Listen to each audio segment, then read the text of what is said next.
Обсудим, скажем так, все проблемы вокруг Каспийского трубопроводного консорциума, да, который на этой неделе то начинал работать и начинал отгрузку нефти, то потом очередной раз киевский режим ударил по танкерам, которые и заполнялись, и которые шли на заправку на КТК.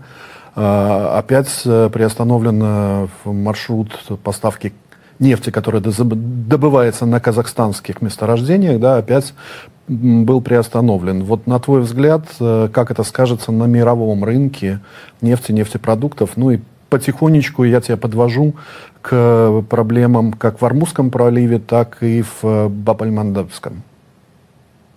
Да, теперь там уже дуэт.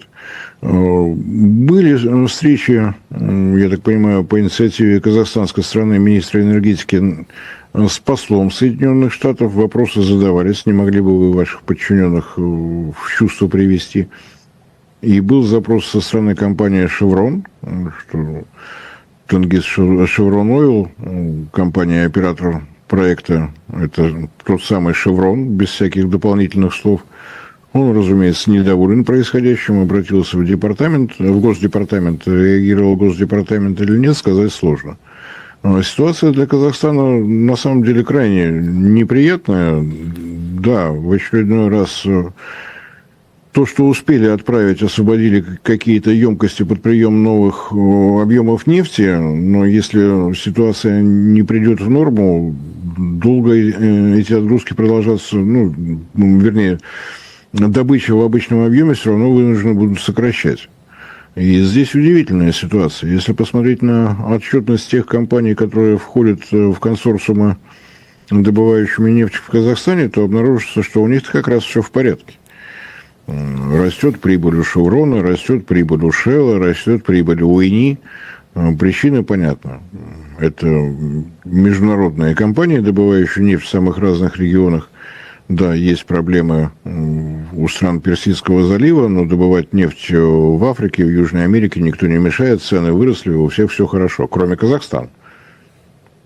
Вот Казахстан нефть добывает в Казахстане. Просто невероятная такая новость я вам рассказал. И любое сокращение, разумеется, сокращение поступления в государственный бюджет, что Казахстану нравится, точно не может. Как это влияет на мировой рынок, мы с вами, по-моему, уже обсуждали в предыдущей нашей передаче. Первым, кто почувствовал отсутствие казахстанской нефти, CPC Blend, это нефтеперерабатывающий завод в Румынии. Он эту нефть получает уже больше десятка лет. Она в технологическом цикле, под нее настроены технологические процессы, под нее подобраны катализаторы, вдруг нефти не стало. Соответственно, нефтеперерабатывающий завод в Румынии просто остановился. При этом, кто все это устроил, собственно говоря, киевский режим? При этом этот румынский нефтеперерабатывающий завод – крупнейший поставщик дизельного топлива на Украину. То есть, европейский вид спорта, дай-ка я отморожу уши так, чтобы мама просто удивилась. Не только уши отморозить заодно, чтобы скальп слез. Ну, вот они этого добились. Представители Румынии, естественно, обратились в Еврокомиссию с вопросом, нет ли у вас каких-то предложений по поводу происходящего. Ответ был совершенно монументален. Есть подходящие сорта ближневосточной нефти, их можно приобрести на рынке. Я не шучу, это вот ответ представителей Еврокомиссии. Вот сейчас ближневосточную нефть найдите на рынке и придумайте, как ее поставить. Основная профессия, которая у человека, который считает, что он президент Украины, она, видимо, заразна. Чтобы выдавать вот такие советы. А ситуация вокруг Ормуза продолжается в том же режиме. Самый большой в мире квантовый объект, когда он одновременно открыт и закрыт, и каждый из наблюдателей прав. Потому что один смотрит с одного берега, другой с другого. Не далее, как сегодня, был остановлен целый конвой из 6 судов в сопровождении военно-морских сил Соединенных Штатов. 2 танкера обстреляны, еще 4 просто развернулись и вернулись в Персидский залив. На что появилось официальное сообщение КСИР, так делать не надо. Надо сначала с нами согласовать, потом будете двигаться совершенно безопасно. А если вы будете двигаться не согласовывая с нами, ваши маршруты будут затруднены. на мой взгляд, очень корректненько. Цены на фьючерсы реагируют совершенно адекватно. Они поднялись до $90 за баррель, и где-то вот вокруг них там плюс-минус и находятся. Вниз идти не собираются. Каких-то тенденций на то, что появится какой-то невероятный поставщик и всем станет хорошо, не просматриваются. Я напомню, что в мае рост котировок выше $110-120 удалось сдержать только благодаря решению Международного энергетического агентства. 29 государств, которые в его состав входят, из стратегических резервов дополнительно извлекли 400 миллионов баррелей. Но график извлечения этих объемов завершается в августе. Последние изъятия должны произойти в Соединенных Штатах и в Японии. Европа свой норматив уже выполнила. То есть, если ситуация вокруг Хормуза не изменится, то купировать нечем. Ну и кроме того, напомню, что дважды снимались ограничения с поставок российской нефти со стороны Министерства финансов Соединенных Штатов. То есть, с одной стороны, я сейчас попробую корректно выразиться, мистер Трамп достаточно эксцентричен, но с другой стороны, он все-таки в не совсем далеком прошлом бизнесмен. То есть, он понимает, что если из 20 миллионов баррелей в сутки, которые проходили через Ормузский пролив, 15 не проходят, значит, цены будут расти. Отсюда, собственно говоря, и приостановка санкций в отношении российской нефти. Пусть ее покупает кто угодно, безо всяких ограничений, лишь бы цена не росла, потому что это тут же сказывается на ценах, которые видят у себя внутри Соединенных Штатов американские избиратели. Трампу это точно не нравится. Пока вот таких новых исключений не было, но нельзя сказать точно, что они не последуют, потому что в ответ на попытку блокады Йемена хуситы ответили совершенно зеркально. Через Баб-аль-Мандебский пролив ими запрещено движение любых судов, имеющих отношение к Саудовской Аравии. Вот, простенько вот так. По оценкам экспертов, количество судов, идущих через Красное море к Суэцкому каналу и из Суэцкого канала в Красное море, уменьшилось на 40% мгновенно. Я думаю, что и компании-судовладельцы отлично помнят, что происходило в 2023 году, когда такое же вот обострение между движением Ансар-Аллах и руководством Саудовской Аравии возникло. Это больно, это неприятно. Тем более, что как-то появился информационный всплеск и неожиданно затих. У одного из двух заводов по сжижению природного газа в Египте то ли умышленный удар чьим-то БПЛА, то ли действительно какая-то авария. Ответственность на себя никто не брал, но криогенные емкости с хранящимся СПГ загорелись. Поскольку рядышком находился танкер-газовоз, он тоже загорелся. Это со стороны Средиземного моря, но это говорит в очередной раз о том, что Суэцкий канал действительно в любой момент может перестать функционировать. Один-два таких удара, и сквозь дым и пожары пробираться в Суэцкий канал мало кому захочется. А это значит, что повышающие тенденции будут продолжены, даже в том случае, если с Суэцким каналом ничего страшного не произойдет. Основные потребители нефти, добываемой Сауди Арамко, это Азия. Как будет выглядеть маршрут, можно представить. Он станет, в зависимости от погоды, длиннее где-то на 15-20 дней. Это, соответственно, другая стоимость фрахта, это необходимость бункеровки где-то в африканских портах. С учетом того, что с дизельным топливом проблема, то эта проблема будет отражена в деньгах, в стоимости для конечного потребителя. С учетом того, что флот нефтяных танкеров не равен бесконечности, будут дополнительные сложности, потому что если судно находится на рейсе не 2 недели, а месяц, и обратный ход занимает столько же, значит, для вывоза того же объема требуется больше танкеров. Будет расти фрахт, будет расти дефицит на рынке нефтяных танкеров. И, конечно же, будут проблемы у Саудовской Аравии в связи с тем, что если через Баб-аль-Мандебский пролив проходят танкеры класса ВЛСС, и супертанкеры, то есть 1 миллион баррелей на борту, 2 миллиона баррелей на борту, через Суэцкий канал могут проходить только танкеры Суэц Макс, которые в 4 раза меньше. Вывести тот же объем, это опять вопрос, удастся ли зафрахтовать такое количество Суэц Максов. Да, у Египта есть собственный нефтепровод, в свое время его сделали, там обстановка часто накаляется, поэтому старались перестраховаться. Если мы говорим о нефти Саудовской Аравии, то можно разгрузить танкер с одной стороны Суэцкого канала, по нефтепроводу нефть будет прокачана в порт в Средиземном море, и там уже загружено такого же объема танкер. Ну, тут тоже есть сложности. Если порт Янбу, его отгрузочная мощность 5 миллионов баррелей в сутки, то транзитная мощность вот этого египетского нефтепровода 2,5 миллиона баррелей в сутки. То есть в 2 раза меньше. Значит, для того, чтобы тот же объем вывозить, нужен Суэцкий канал, где случаются вот такие случаи с емкостями, содержащими сжиженный природный газ.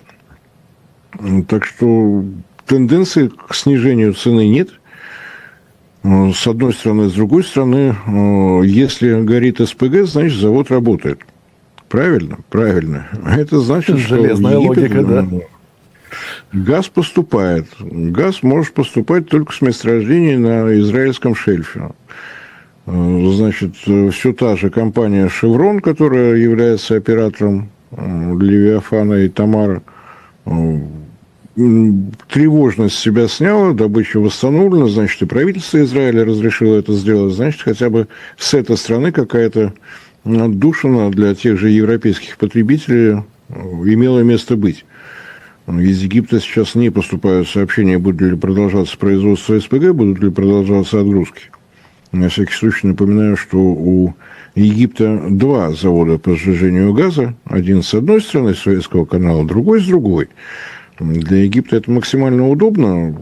Если сейчас новости о чрезвычайных происшествиях шли со стороны Средиземного моря, значит, работает тот СПГ, который настроен на Европу. Причины понятны. Если вы отгружаете в Средиземном море, Европа, вот она рядом. Если вы с этого завода догадались отгрузить СПГ для Азии, то вы ошиблись. Потому что маршрут тут же становится длиннее, надо и Суэцкий канал пройти, и так далее. А в нынешней ситуации вам придется Африку огибать. Ну вот, что будет происходить, пока официальных новостей из Египта нет. Растут риски, растут, разумеется, страховые выплаты.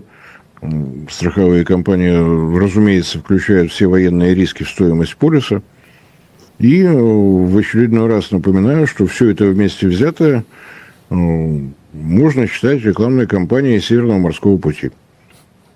Вот никто об этом не догадывается, а на самом деле это такая вот прямая реклама. Двигайтесь там, где может быть прохладно, но вы уж выбирайте, что вам больше нравится. Когда вам совсем жарко, потому что что-то рядом горит, или когда вы можете полюбоваться на белых медведей. Это намного приятнее. Уже поступили новости о том, что в Мурманске увеличены отгрузки российской нефти для Китая. И это действительно логичное совершенно решение, чем отправляться в путешествие через Суэцкий канал, Красное море, Баб-эль-Мандебский пролив или путешествовать вокруг Африки. Ну, Северно-морской путь, он как-то неожиданно стал роднее. Значительно причем. Начался первый в этом году транзитный рейс из Китая в порты Британии. Торговое судно пойдет через Северный морской путь. По тем новостям, которые слышны из Росатома, Китай намерен в этом году в 3 раза увеличить количество таких транзитных рейсов. Понятно, что эффект низкой базы никуда не делся, но, тем не менее, дорожку начинают протаптывать. Она постепенно становится понятнее для грузоотправителей и грузополучателей. Экономия по времени более чем значительная. Китайские специалисты считают, что судно дойдет до берегов Англии за 20 дней.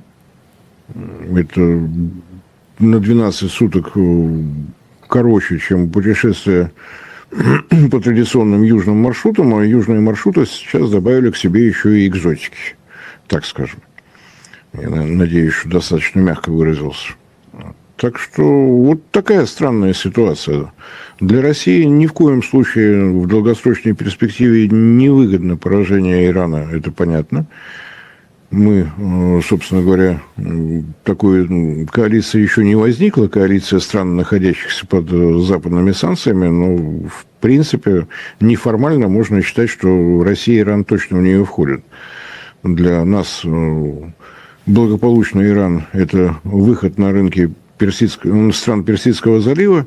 Понятно, что мы не будем туда поставлять нефтепродукты, но, давайте так мягко скажем, в пустынях Ближнего Востока дерево точно не растет. Как минимум, продукция деревообработки будет востребована, да и многое другое, продукты питания и так далее, и так далее. Нам Иран важен благополучный, спокойный, не находящийся в состоянии войны с кем бы то ни было. Но в краткосрочной перспективе события вокруг Ормузского пролива, вокруг Баб-эль-Мандебского пролива подняли котировки российской нефти «Юралс» до уровня, который превышает те суммы, которые заложены в наш бюджет. Речь не о $59 в российском бюджете, доходы от нефтяного сектора в рублях. Поскольку с того момента, когда был разработан и принят бюджет, доллар подешевел, тем не менее, в последнюю уже 1,5 недели стоимость российской нефти снова выше, чем заложено в бюджете. То есть есть шанс, что те потери, которые в начале года были с этой страны, будут восполнены, так скажем. Ну, а то, что происходит сейчас синхронно в двух проливах, да, действительно оказывает влияние на умы тех европейских компаний, где они еще остались. Это дефицитный товар сейчас в Европе, они же эмбарго на все вводят, в том числе и на здравый смысл. Но разумные люди есть. Я думаю, что там тоже предстоит задуматься о том, что северный маршрут, да, экзотика, моржи, тюлени, пингвинов, правда, не завозили, белые медведи точно есть. Может быть, прохладненько, но зато можно прийти в срок и не испытывая никаких военных рисков. Давай еще затронем одну тему. Это удары ВСУ по Запорожской атомной электростанции. Очередной раз целились, насколько я понимаю, сейчас уже в единственное перегрузочное устройство. Ну, я думаю, что ты объяснишь, что это такое. И, понятно, наша реакция. Была ли какая-то реакция со стороны МАГАТЭ? Ну, реакция МАГАТЭ настолько хороша, что я ее, пожалуй, даже зачитаю. Она коротенькая, но очень выразительная. 29 июля предотвращена атака БПЛА с боевым зарядом. И остановили его в районе площадки сухого хранилища облученного ядерного топлива, СХ-ОЯД так называемый. Дрон обнаружили возле здания, где хранится уникальный транспортер для перевозки контейнеров с облученным топливом. Боеприпас обезврежен, повреждений, разрушений нет, пострадавших нет. И слава богу. Что это за прибор, что это за устройство? Предназначено оно для того, чтобы можно было изъять облученное топливо из бассейна выдержки и доставить на площадку сухого хранения. Устройство действительно уникальное. Это не то, что было приготовлено под российское топливо ВВР, это под американское. Изготавливали его американские специалисты. Если оно будет повреждено, восстанавливать его придется сложно. Там другая система крепежей, все немножко иначе. Все это надо будет как-то на ходу переделывать. Вот это совершенно не кстати. Потому что процесс транспортировки облученного ядерного топлива, он строго регламентирован. Это и упаковка в пеналы, в которых будет находиться. То есть могут быть нарушены регламентные работы, это совершенно ни к чему. То, что возмущен Росатом непрекращающимися атаками БПЛА, организованными киевским режимом, все тем же, это понятно. Но вот реакция МАГАТЭ, она, вот, честное слово, достойна того, чтобы вслух зачитать. Одним из наиболее тревожных инцидентов последнего времени стал начавшийся сбой интернет-связи. Это самая длительная потеря связи за почти 4 года присутствия инспекторов МАГАТЭ на Запорожской атомной электростанции. Причины отключения пока не установлены. Параллельно станция столкнулась с иными проблемами. Это официальный текст, я не приукрашиваю. Недавние перебои с интернетом и проблемы с водоснабжением – еще один пример трудностей, с которыми сталкиваются сотрудники станции в крайне тяжелой и напряженной обстановке, отметил генеральный директор МАГАТЭ Гросси. Он вновь напомнил о необходимости соблюдения 7 принципов ядерной безопасности во время конфликта, включая обеспечение условий, в которых персонал может принимать решения без внешнего воздействия. В том же сообщении, читаю дальше, МАГАТЭ также фиксирует рост военной активности у других украинских ядерных объектов. Одна из действующих АЭС сообщила о отключении линии электропередачи, совпавшим с обнаружением крылатой ракеты и беспилотников в зоне мониторинга. На территории Чернобыльской атомной электростанции почти ежедневно звучат сигналы воздушной тревоги. За последнюю неделю в зоне мониторинга были обнаружены 2 беспилотника. Аналогичная ситуация наблюдается на Южноукраинской АЭС. Постоянные сообщения о воздушных тревогах и активности беспилотников возле ядерных объектов подчеркивают необходимость максимальной сдержанности и строго соблюдения базовых принципов ядерной безопасности, заявил Гросси. Несмотря на сложную обстановку, МАГАТЭ продолжает программу технической помощи Украине. На этой неделе оператору «Энергоатом» передали мобильную систему контроля внутреннего облучения, а Харьковскому институту физики и технологий оборудование для аварийного освещения. Поставки профинансированы Норвегией и Великобританией. С начала конфликта МАГАТЭ организовала более 240 поставок оборудования, и почти 50 украинских организаций получили помощь. Гросси отмечает, что агентство продолжит поддерживать украинские ядерные объекты при содействии государств-членов Европейского Союза. У меня, если честно, цензурных комментариев по этому поводу нет.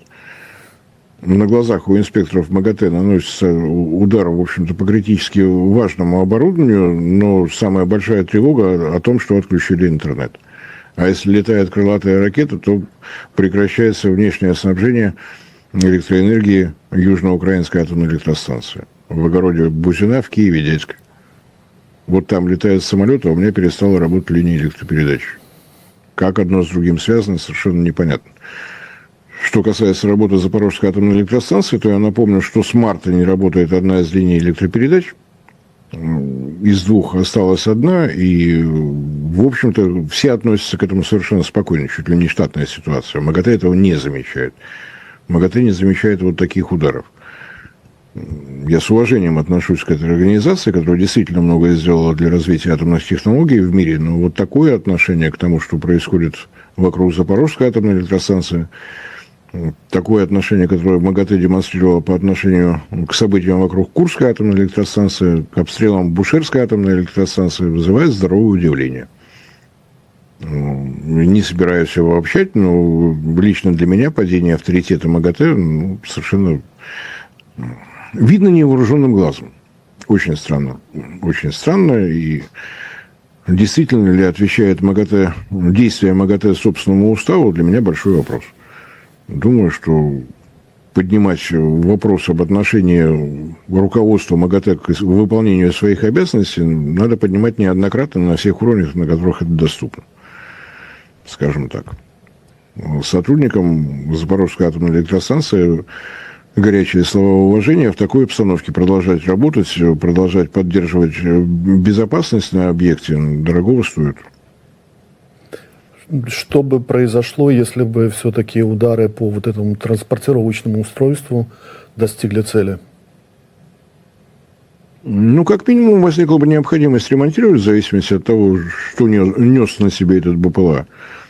Краткая информация, кумулятивный заряд, то есть это, видимо, надежда на то, что здание, в котором это оборудование хранится, должно было быть разрушено. Это действительно проблема, но сказать, что они совсем уж критические. В бассейнах выдержки топлива находится до 5 лет. После окончания этого срока его необходимо изъять, убедиться в том, что нет никаких утечек, что тепловыделяющие сборки не повреждены, не сыпется оттуда ничего, и слава богу.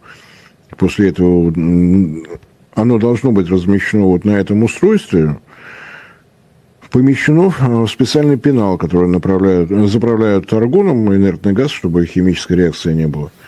Если этого устройства нет, то надо придумывать новую систему крепежей для топлива советского, российского дизайна соответствующее оборудование тоже можно разработать, но разрабатывать вот такое специально для американского топлива, для топлива, произведенного компанией Westinghouse на заводе в Швеции, я думаю, что где именно расположен завод в Швеции, название необычное, но запоминается легко. Это город Вестерос. Надеюсь, что все уже запомнили. Вот специально для этого вестеросского топлива изготавливать новое оборудование, ну, во-первых, время, а во-вторых, а для чего это делать? Из-за одной проблемы, которая сложилась благодаря действиям энергоатома и компании Westinghouse. Будем надеяться, что кто-нибудь где-нибудь здравый рассудок все-таки найдет. Может быть, у господина Гройси голос проверится.